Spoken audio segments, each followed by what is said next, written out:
BJ from Game Gumbo. I've got my guest Jonny Pac here, and Jonny has played a game I haven't got to play, and I'm really jealous about it.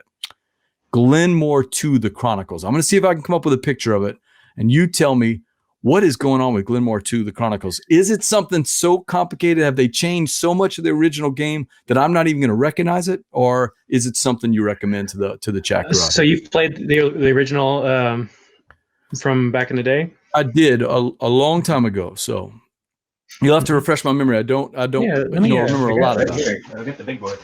So we can kind of do a scale comparison of this. Sure. So here's what you're kind of talking about, which was the old classic rail game. Yeah, let me solo you up there since I'm having trouble pulling up the picture. I got one here, but I'd rather show you. So, and then we got this, and so that's of course quite a question. It's like, what's in this box that didn't fit in that box originally? Because this is pretty hefty, and so which is a big part of it. We're talking big chunky things instead of 8mm cubes that they used for all the goods before. We're talking big, beautiful custom pieces with stickers on them. And every meeple is custom. They've got kilts on them. It's amazing. The tiles are really thick, beautiful artwork on them. And so the core game itself is very similar to the original. There's actually a few of the rules have been cleaned up, so it's actually more elegant in some ways.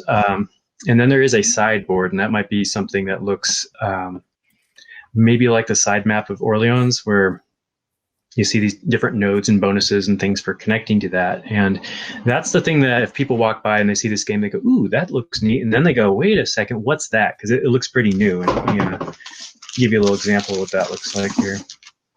So this is the sideboard of it. And so, yeah, I can see it. Yeah. So you're building out a little network of connecting into these nodes, which give you bonuses effectively and little special powers. And they're all pretty simple. It's like get extra money, get some whiskey, get an extra character, or get a card from the tile from the discard pile. Nice little things like that. So that's basically what you got there. And then the rest of the box has these Chronicles, because that's what it's called, Glen More II, The Chronicles. So, and they kind of recommend that you play with a couple of these, I think one or two per session. And I'm going to hold this up.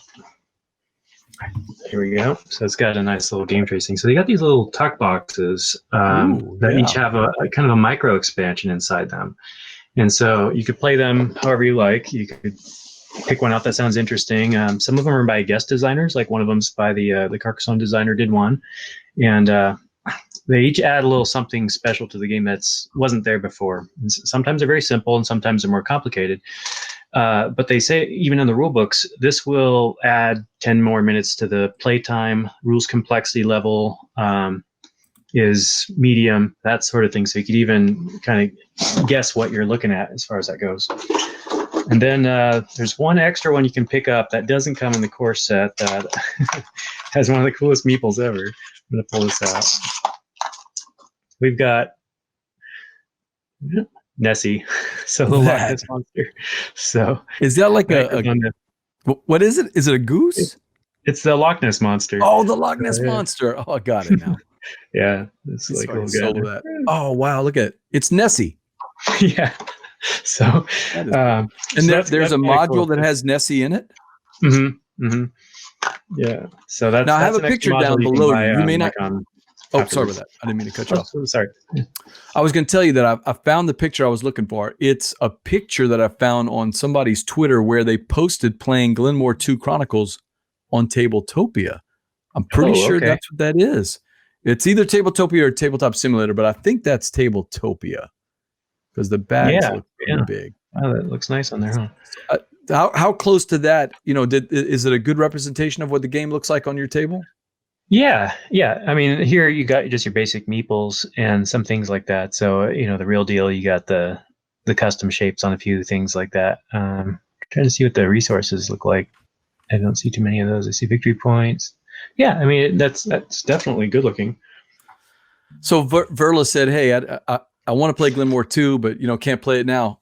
Let's remember, we've got the coronavirus going around, but we do have online gaming, and that's what I've been doing a lot. I know that you're not a big online gamer yet, yet. But, you know, people out there, they can find Yucata, they can find Board Game Arena, Tabletopia, Tabletop Simulator. And here's a game, a big Euro game, Glen More II, the Chronicles, that you could play right there. I saw Clans of Caledonia is on Board Game Arena, hoping to play that this weekend with some of the people from Sinlaw. So there's, you know, there's some opportunities, Verla, if you want to get out there and get some gaming in, even of our beloved Euros that we want to play.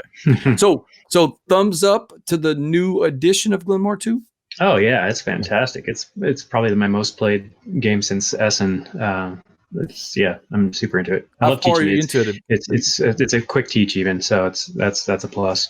Have you seen it all? Have I seen it all? I haven't gotten to all the expansions. I've been through most of them though, and I have read over the ones I haven't played yet. So there's one of them that's a.